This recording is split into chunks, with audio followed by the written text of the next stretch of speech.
Good answer, Vinny. Good answer. Go on. Arne, how do you feel about the game today and the performance? First of all, credits to them. The way they showed themselves here today. Of course, before this game starts, you watch a few games of them and then you see they're not afraid to press high, not afraid to play 1v1, but then you always wonder, will they do this at Anfield as well? But they definitely did. So they were not afraid. And their playing style is also when the goalkeeper has the ball to play it long. So that is not different. It's not that they stole this from the team we played last week. That's just their style. So I think they showed up in a very positive way. And for us, it was all about the players that haven't played that much yet to give them playing time and give some playing time to a few youngsters. Notably, Rio. Well, when did you make the decision that he was ready? Into the side, and how do you feel he repaid that belief that you've shown in it? Rio who? Guma. Oh. I think he's been with us now for half a season. Every time when he comes training with us, we see that what his qualities are. So he can dominate 1v1 situations. He's very quick on his feet. He can change directions really fast, and I'm always happy if a player makes his debut that he shows what we see on the training ground as well. So it was, so the fans could see it, and I think the fans liked what they saw.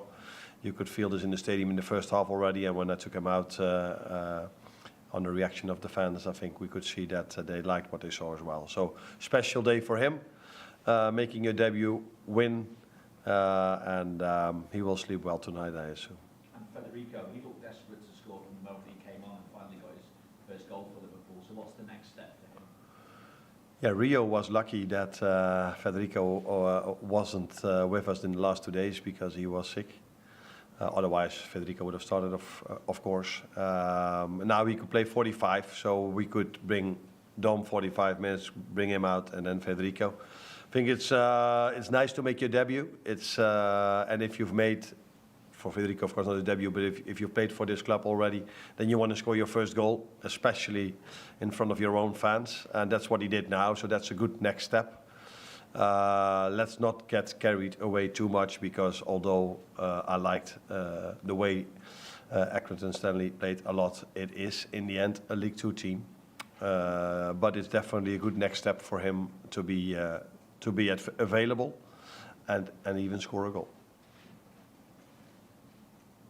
Chris?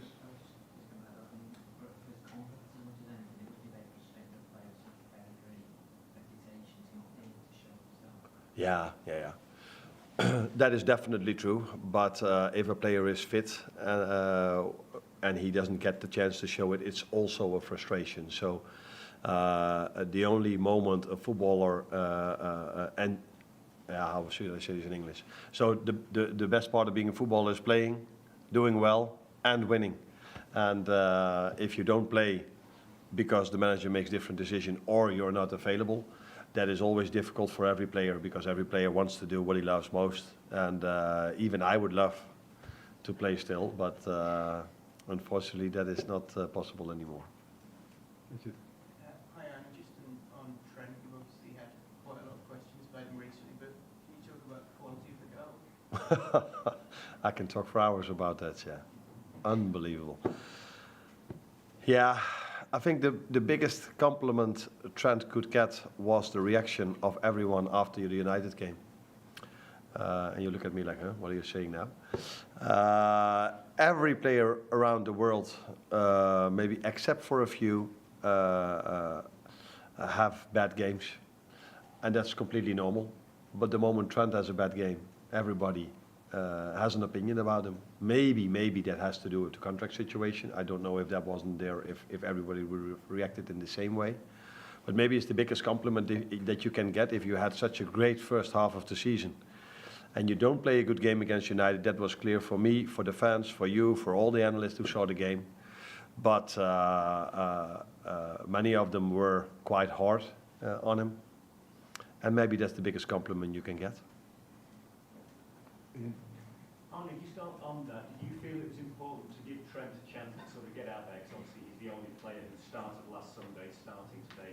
Did you feel it important to let him go out there and concentrate on the football rather than the noise that's been going on around?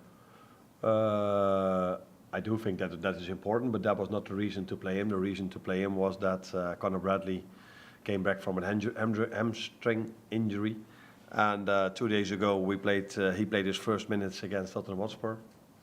I think it's a bit known for everyone how our flight was during that night, so we couldn't land here in Liverpool, so we had to go to Birmingham. We came home really late, and for me it was too big of a risk to play a player that had a hamstring issue 5, 6, 7, 8 weeks ago, 2 days after the Tottenham game. Yeah, and then the only other available fullback is Trent, and as a result of him playing, I think it was good for him to play again in our own stadium, to feel the reception. Is that the way you say it? Reception of the fans again. That was already fantastic when we played Tottenham, and that was also, again, I think, special for him today, and that will only help him and us. Because if you want to do special things during the season, we have to do it together. Not only the players with the manager, but definitely the players with the fans. Well, last one. What's your make of James Down's performance when he come on? And is he someone you think could go out on loan this January? The last thing I don't know at the moment, to be honest. But I think what I like most about him and with most of the academy players is the mentality they have. So that's a big compliment for him, but definitely also a big compliment to our youth academy, because if you are a youngster and you come to the first team, sometimes you are used in a way that you might not expect, or although it's common in football, but you are then playing with the other team that has to copy sometimes the team we face over here. Sometimes you are in a different position, so for him he's a striker, but if we play 11v11 and I make the choice to play Jota, then on the other side Darwin is playing as a 9, so he has to play as an 11 or as a 6 or whatever position we need him. But he will always, like the other academy players, give all they have, and James McConnell is also a perfect example of that. And if that is your mentality, you can reach it, you can definitely get the most of your potential. And that is what's going to happen with him, and what that potential is. That probably needs some time to find out if he in the end will be a starter for us, but that he will have a very good career because of his mentality, I'm very sure of.